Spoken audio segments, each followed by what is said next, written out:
me tell y'all ladies something. I don't care how talented you are. I don't care if you're Aretha Franklin or Beyonce. People are coming to the bar to drink and escape their reality, not take on your crazy shit. Stop this. It's nasty. I'm about to put y'all on to the mad stories of Kevin Dean. I am your host, Kevin, and these are my dating reviews. Let's go. Hey, yo, look. I've done a lot of crazy things for women in my life, and I've let my dick do a lot of the thinking for me. And this story ain't no exception to that. First things first, I was on a dating website. She was one of the first people to spark my interest because she was talking nasty off rip. Red flag number one. If you don't know a girl and she's already talking about what she want to do to you before y'all ever even met, you should probably stay away from that. But I was young at the time and I wasn't thinking straight. So what I do, I was like, are you just gonna talk about it or are you gonna be about it? She was like, yo, scoop me up from this address and find out yourself. That's already crazy. You're driving to some spot that you don't know a chick at a random address. Yo, it could be a setup, it could be a op, it could be whatever. But I'm young and I'm dumb, so I'm like, hey, let's get it. I pull up to this spot. I'm thinking that I'm gonna pull up to Shorty's crib. No, she gave me the address for the public library. How do you have the address for the public library off rip? Like, she didn't waste no time texting back. It was fast. It was like an immediate thing. So I get there. I'm like, yo, I'm here, I think. I'm at the library. She's like, yeah, no, you're at the right place. I'm coming out right now. So she comes skipping to my car, all happy to see me. Immediately gets in the car, and exactly how her energy was in the messaging is exactly how she's acting in real life. She's touching me, she's excited, like, yo, you are so fine, daddy. If a girl call you daddy and she don't know what your real name is, that's red flag number 2, abort. But you don't know the head I'm thinking with, so I'm excited, like, all right, yo, we about to have a good time. What you trying to do? She like, I want to drink. I said, yo, bet, say less. That's my number one hobby. I drink with the best of them. She was like, all right, we're gonna see. Me out here, I'm gonna be real with y'all. I'm quick to ignore red flags, especially before I got some. Yo, all dudes know this. Before you come, you are not thinking clearly. I say it all the time. I never think more clearly than 16 seconds right after I let it off. Clearly, I wasn't thinking straight at this point. Shorty was already exhibiting red flags in my whip, and it didn't get no better when we got to dinner. We went to one of my favorite spots, Gators Dockside. Shout out if you're from St. Cloud, you already know what's up. If you're not, it's a local chain restaurant. They got all you can eat wings there, but the drinks on point. I like going there because I'm a regular, people know my name and they show me love. So I'm like, hey yo, I'm gonna take you to my spot. I'm doing you a favor. I'm bringing you into my world. Don't embarrass me. What does she do? Embarrasses me. She comes out there like, hey, look, I'm ordering Patron. I want Patron. If you know anything about me, I hate Patron. That shit is just a name. You're paying top shelf. You're paying my money, which is a passive burglary, for a drink that is the same as whatever the well liquor is. Whatever, it's first date, you do your thing. After she orders the Patron, she orders a Patron margarita. And then I'm drinking my little whiskey ginger ale. She pulls my whiskey out of my hand, knocks that shit back too, and is calling the bartenders over for more. Like, hey yo, excuse me, can I get another one? Can we get another round? She starts wilding in the restaurant, telling people that she was a singer and going up to random people at the tables talking about, let me sing for you. Don't do this. I'm embarrassed, yo. I told you, this is already where I come. People are seeing me like whispering to each other, laughing, and it gets worse. Next red flag, she starts telling me that she could sing. She was in a group when she was a kid, and she's like the Michael Jackson of her singing group. I'm like, what? Nah, chill. I'm like, prove it.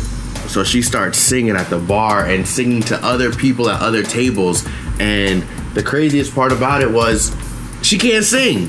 She wasn't a good singer at all, so this shit was wild. She was embarrassing me, embarrassing herself. It wasn't a good look. So I'm like, yo, this is nasty, this is disgusting. We gotta go. I can't have you out here looking the way that you are.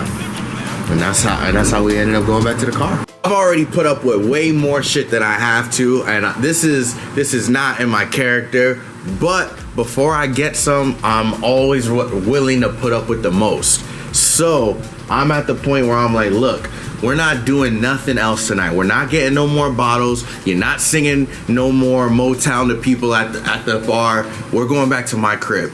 If that's what you're with, then that's what we doing. If not, and drop your little fast ass back to wherever library that you want. You can read all the books you want. He's like, no, let's go back to your house. Like, let's go watch something. So I'm like, yo, say less. Every dude watching this video knows what Netflix and chill means. That means we getting some. I'm like, all right, bet. So we out here then. So when we get to the crib, she jumps on my bed. She already started making herself comfortable, knocking off the shoes, taking off the socks, throw the socks on the floor.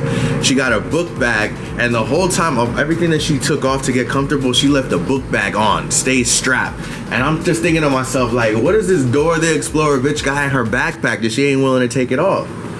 But anyway, I didn't ask too much about it. You know where my mind is at. She's like, yo, can we throw something on? I'm like, yeah, what you want to watch? She's like, yo, if you haven't heard of this show, Black Mirror, it's amazing. I haven't heard of Black Mirror, but I was like, yo, whatever you want to watch. Mistake, I don't know what number of mistakes we on. We're probably too many to count at this point. But a little tidbit, if you're trying to hook up with somebody, don't put on something that you haven't watched before or something that you are interested in watching, because you're going to be too invested with what's going on. She throws on Black Mirror and I'm automatically captivated. Like, yo, this is the best show that I ever watched. Like, I'm invested. It was like something like season 3, episode 2, and I was still like drawn to the screen type shit. And she's like, yo, pause it. We need to talk. She's like, yo, I want to do something with you, but I can't because I'm not shaved.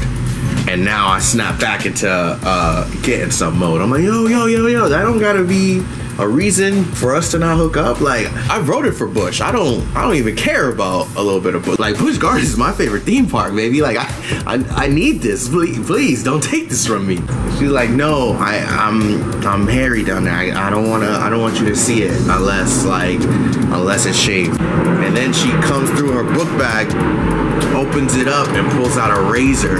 Fucking razor. I'm like, oh fuck, like, this is how I die? Really? Like, she about to rob me and cut me for all my loot at my crib. I got a nice crib. And she's like, yo, where's your bathroom? I need a shave. What the fuck? Are you serious right now? You about to shave? And before I could even re-ask the question, she pulls out a can of shaving cream too on top of that. She had the Gillette on her. She goes in the bathroom and is like, thank you, daddy. Comes through with the little shaving cream, the razor, disposable razor. It's like, yo, I'll be right back. And she disappears for like a really long time. And I mean, I'm entertained. I'm watching Black Mirror, and she comes back, no panties on, like, yo, so what's up?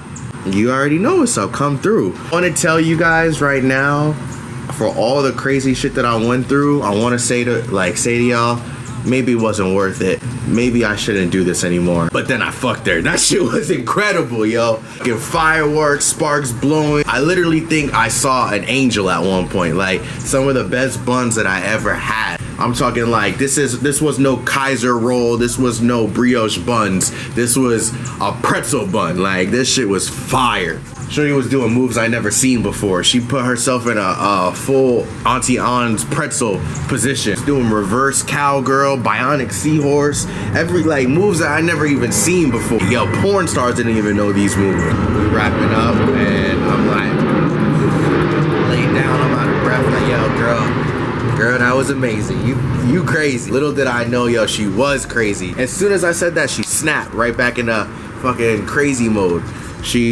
I don't know if crazy was like a trigger word for her or she was under hypnosis as a kid, but she immediately started wilding again. I got a shelf of alcohol in my room, and on this shelf I had a bunch of different bottles, and I see her reaching for one of the bottles. She grabs the amaretto. And ladies and gentlemen, for the younger people listening to this, amaretto is a liqueur. It's not alcohol. There's like 3% alcohol in there. You're not gonna get drunk from it. But she doesn't know that, or she doesn't care at this point, because she starts spinning the bottle open, spinning it, uncaps it, looks at the bottle, looks at me and says, yo, you bet I won't chug this? And I'm like, yo, I didn't bet you anything. She's like, yo, say less. Starts guzzling the bottle down, takes the whole bottle to the head. She knocks over all the other bottles. Bam, boom, bam, boom. She's trying to reach for a bottle and knocks down all my other bottles. For those of y'all who know me, I cannot stress this enough. I am a laid back individual. I do not get upset easily. I was at my breaking point. I'm about to lose it. I'm about to spaz on this girl. Like, I'm shaking. Like, it's getting wild. So I'm like, yo, listen. It's time for you to go. Get your panties on. Let's get out of here. She breaks down like, yo, I'm so sorry. I don't know why I did that. I'm going through a lot right now. She's like, yo, I was Baker acted last week. I was in an insane asylum, and my family put me in there and would not let me out. I signed paperwork to get out. They wouldn't. Every time that I tried to leave, they made me take more medicine. They had me hopped up on pills for days. I just got out. I know what y'all thinking, like, yo, poor girl. Damn, all this happened to her. But at this time, that's not what I was thinking. Maybe in hindsight, I do feel a little bad, a little bit. But she just knocked all my bottles off the wall. All I'm thinking, like, how do I get Harley Quinn out of my house? Yo, this girl is insane. And I'm like, look, hey, everything's gonna be all right. Start rubbing her back. Like, hey, look, just get your little shaving cream, put your little razor in your bag, get your socks. It's time to go. I'll drop you off wherever you want to go, but we gotta go. She's like, yo, can you take me to downtown Orlando? I left my license there. I know I said wherever you want to go, anywhere but that's way too far. Look, you got a couple of choices. I could drop you off at home, wherever home is, or I could take you back to the library where I picked you up. You decide. She's like, all right, take me home. I live in Point Siena. Also, a little known fact about me is that I hate driving to Point Siena. That shit is mad far. I've dated girls for less. If you live in Point Siena and I find out about it, I'm instantly unattracted to you. And now, I'm not thinking with this anymore. I'm thinking with this. Everything is starting to hit me. Red flags popping up in my head like, yo, she was twerking in my car. She was singing at people and she can't sing. I'm like, oh, yo, this bitch is delusional. She's schizophrenic. She's bipolar. I start diagnosing her all like, I'm like Dr. Phil right now in my head. All the red flags are popping out. I'm like, yo, I gotta just take this girl before she do anything else. She already got a razor in her book bag. She'll slit my throat if I say the wrong thing to her. Get back in my car and she starts asking to play the DJ. She wants to play the music in my car. Now, typically, I don't let nobody play music in my car. That's me. I'm in my mode. I want to listen to my Luther Vandross. I want to listen to my Celine Dion, my Michael Jackson. But now that I know what I know, she's crazy. I'm not about to set her off. I'm not about to have her have an episode over some music. So I'm like, yeah, you want to play the tunes? Play the tunes. Like, you want to drive? You could drive. Like, I don't care. It's on you. She starts putting on music and we immediately pass a bar on the way to Point Siena. She's like, take me there. That's where I need to be. That's where I want to go. It's lit in there. I'm like, I could see from the road that club is closed. There's nobody there. But, you know, I'm trying to get this girl out of my life type shit. So I'm like, all right, bet. Pull over. I see the club is closed, but I park like enough away that I could, like, by the time that she like go to pull on the door, I could just like peel out. But you guys, after all the shit that I've been through, I'm still a good guy at the end of the day. So I noticed the club was closed. She noticed it was closed. I couldn't just leave her there stranded. I was like, yo, get back in the car. Let's go home. Let's get you home. So the next thing that happens, another bar comes up and she's like, yo, no, for real, I know the owners of that club. My best friend's dad owns that bar. Can we go there?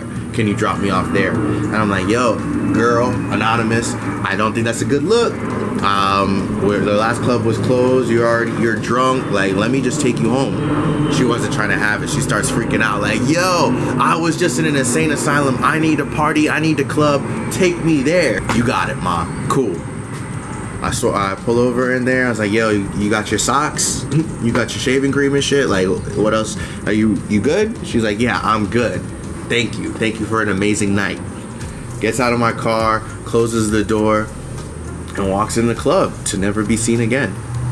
I never saw her. I don't know who's more crazy. Her or me, because I put up with all that shit. Moral of the story, dudes do crazy shit for sex. A guy, when he's not thinking straight, is ignoring all the red flags. This has been the first of many stories to come. Y'all don't care about all that.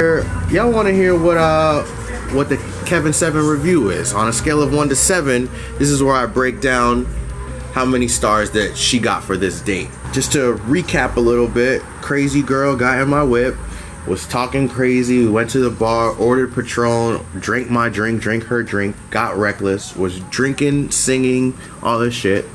Brings me back to my house, puts me onto an amazing show, Black Mirror, gives me some of the best buns that I ever had to date, and asked to shave at my crib, tells me that she was Baker acted, and then asked me to drop her off at a random ass bar to never be seen again. What does this girl get? Out of 7 stars, I gotta give her 2 stars. So if you're out there, ma, I hope everything's okay with you, but please stay the hell away from me, yo. Hey, this is Kevin Dean signing out. This was my dating review. Peace.